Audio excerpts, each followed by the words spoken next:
Hello and welcome to episode 56 of the Anger Secrets podcast. I'm your host, Alastair Duhs, and over the last 30 years, I have taught over 15,000 men and women how to control their anger, master their emotions, and create calmer, happier, and more loving relationships. Before we get started today, however, I want to express my appreciation that you have chosen to be here today.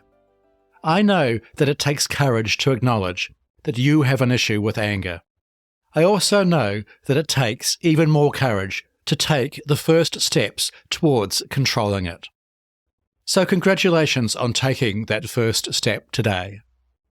I also hope that choosing to listen to this podcast is a sign that you are ready to learn how to control your anger once and for all. If that is true, let me assure you that you are in the right place. As I have just mentioned, over the last 30 years, I have helped thousands of men and women just like you to overcome their anger and create calmer, happier, and more loving relationships in their lives. In fact, my promise to you is that if you are willing to spend just 10 minutes a day learning the anger management tools and techniques I teach, I guarantee you will make visible changes in how you manage anger in just 21 days or less. To find out more about this guarantee, visit my website at angersecrets.com. Okay, before I go too far into this episode, I also want to share something about myself. If you've been listening to this podcast for a while, you probably know I have been in the anger management space for many years. But what you might not know is how I got started in this work. Well, let me tell you a little bit about this. I do not share this story much, but just over 30 years ago, I graduated from university with a master's degree in quantum physics. I had just started my first job, which was working as a patent attorney in the small town of Hamilton, New Zealand. At this time, I was also working part-time at a telephone counselling agency, which is where I first learned how to be a counsellor. While I was there, someone let me know that there was a vacancy at the local domestic violence agency. This was in 1992, and at the time, anger management groups were new, and not many people were running them. In the beginning, running an anger management group was very scary for me. I was young, inexperienced, and didn't really know what I was doing. But I'm a quick learner, and I had a passion for this work. So I began to study everything I could about anger management. I read every book and article I could find, and took as many courses as I could find on how to help people with anger. However, for a long time, running these groups was still not easy for me. I felt like an imposter. I was young, and many of the people attending these groups were 2 or 3 times as old as I was. Many had even been married for far longer than I had been alive. I wasn't exactly sure how I could help them. But, as I mentioned, I'm a quick learner. As I continued to run these groups, I saw patterns emerge in how people dealt with anger and how certain tools and techniques were far more effective than others. Over time, I began to develop my own unique approach to anger management, and very soon results began to come. Men who had been struggling with their anger for years, or even decades for example, were finding success using the tools and techniques I was teaching. And not only were they learning to control their anger, they were also improving their relationships and creating calmer, happier, and more fulfilling lives. Pretty soon I was hooked, and helping people to overcome their anger and live better lives became my passion. Now, 30 years later, it still is. This is, of course, one reason why I started this podcast.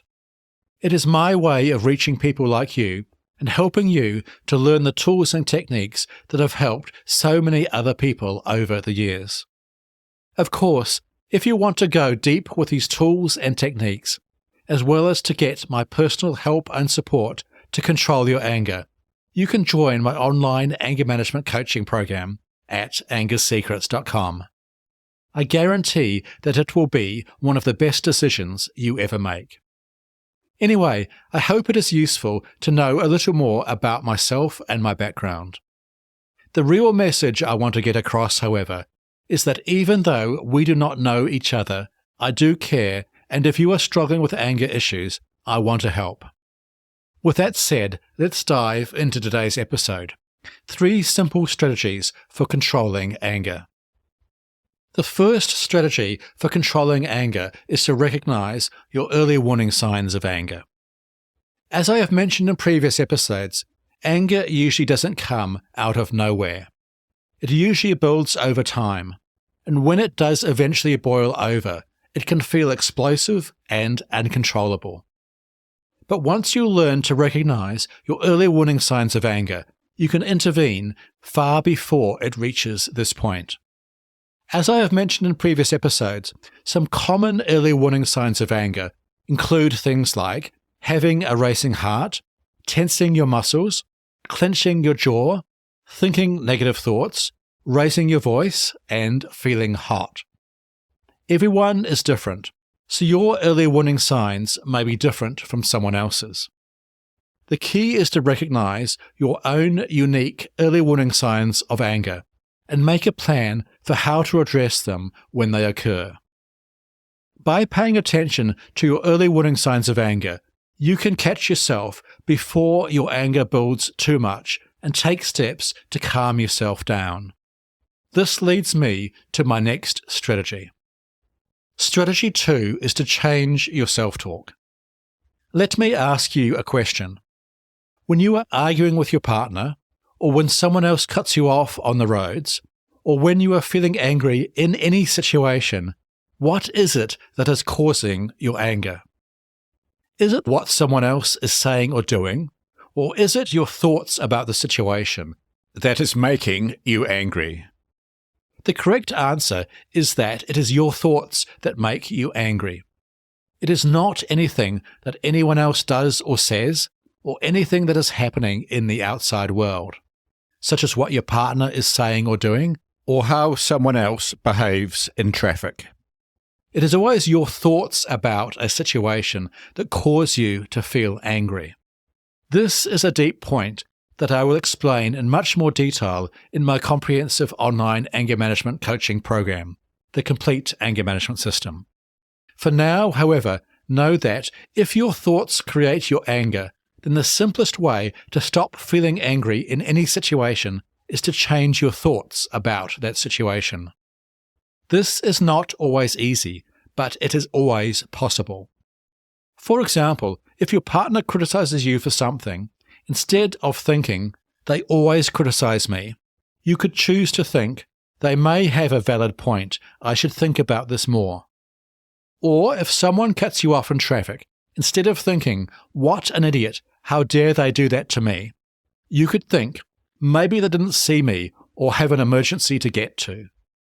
By changing how you think about the situation, you will change how you feel and respond to it, reducing or eliminating your anger.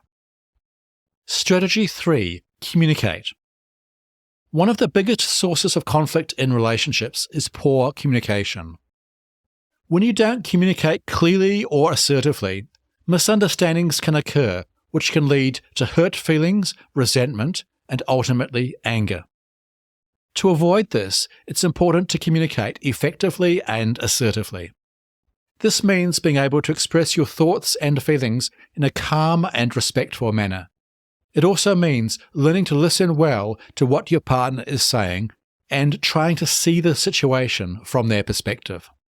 By communicating clearly and assertively, you can prevent misunderstandings and resolve conflicts in a healthy way without resorting to anger.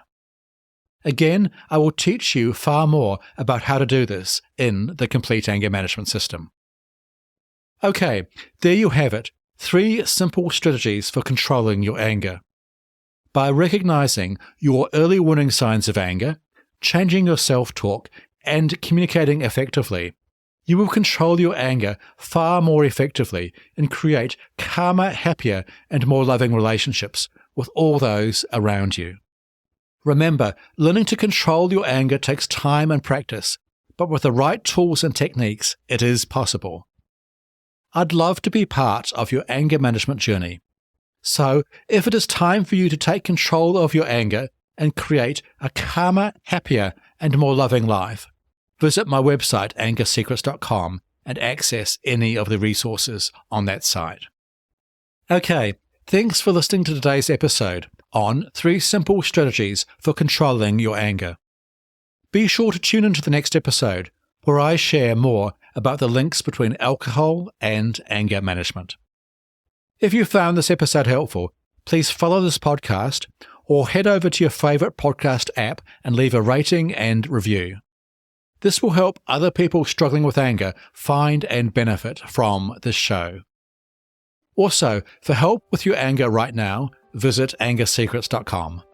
And finally, remember, you can't control other people, but you can control yourself. I'll see you in the next episode. Take care. The Anger Secrets podcast is for general informational purposes only, and does not constitute the practice of counseling, psychotherapy, or any other professional health service. No therapeutic relationship is implied or created by this podcast. If you have mental health concerns of any type, please seek out the help of a local mental health professional.